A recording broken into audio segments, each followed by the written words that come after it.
அஸ்ஸலாமு அலைக்கும். Welcome to லியா உலகம். இன்னைக்கு மட்டன் சூப் எப்படி செய்வதுன்னு நம்ம பார்க்கலாம். இதுவரை எங்கள் சேனலை சப்ஸ்கிரைப் பண்ணாமல் இருந்தீங்கன்னா சப்ஸ்கிரைப் பண்ணுங்கள். ஒரு குக்கர் எடுத்துங்க. நான் இன்றைக்கி 3/4 கிலோ மட்டன் எடுத்திருக்கேன். நல்லா க்ளீன் பண்ணிட்டு இதில் போட்டுங்க. நார்மல் பீஸாக நான் எடுத்திருக்கேன். தேங்காய் பால் கட்டி பாலும் தண்ணி பாலும் எடுத்துங்க. 1/2 மூடி தேங்காய் பால்.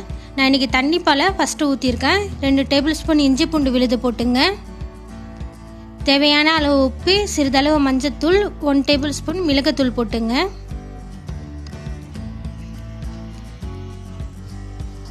பெரிய தக்காளியை ஒரு தக்காளி சின்ன சின்னதாக கட் பண்ணி வச்சுருக்கேன். 10 பச்சை மிளகா, கொஞ்சமாக பீன்ஸ், கொஞ்சமாக கேரட் எடுத்திருக்கேன். 5 ரம்பையில் எடுத்திருக்கேன். இது எல்லாத்தையும் போட்டுங்க. இப்போ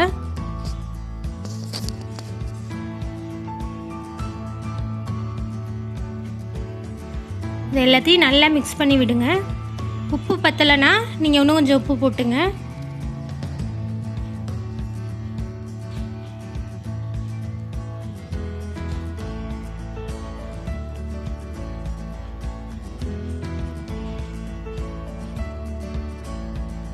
இப்போ குக்கரை மூடி விசில் போட்டு நம்ம அடுப்பில் வச்சிடலாம்.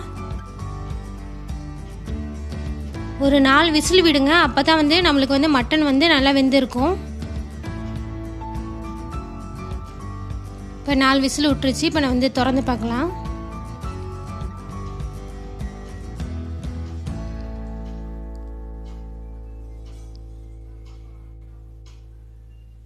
மட்டன் நல்லா வெந்திருக்கு.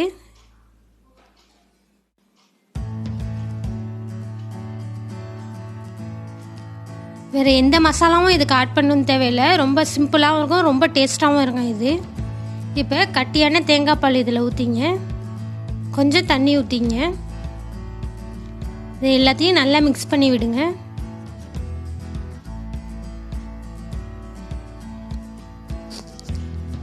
இது கூட கொஞ்சமாக மல்லி புதினா சேர்த்துங்க.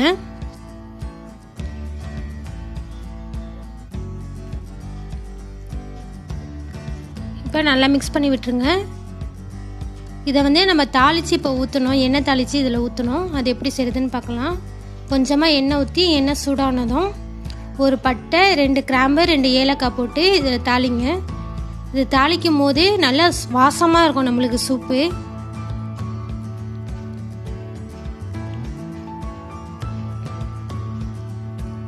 ஒரு சின்ன வெங்காயத்தை கட் பண்ணி வச்சுருங்க. சின்ன சின்னதாக மீடியம் சைஸாக எடுத்துங்க. இது எண்ணெயில் போட்டு லைட்டாக ப்ரௌன் கலர் வர வரையும் லைட்டாக வதக்குங்க.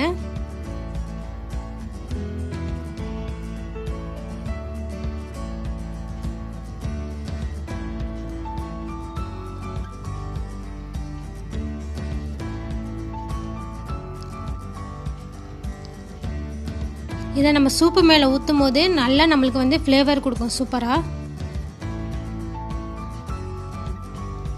இப்போ நம்ம இந்த சூப்பில் ஊற்றிடலாம். ஊற்றி லைட்டாக கிண்டி விடுங்க.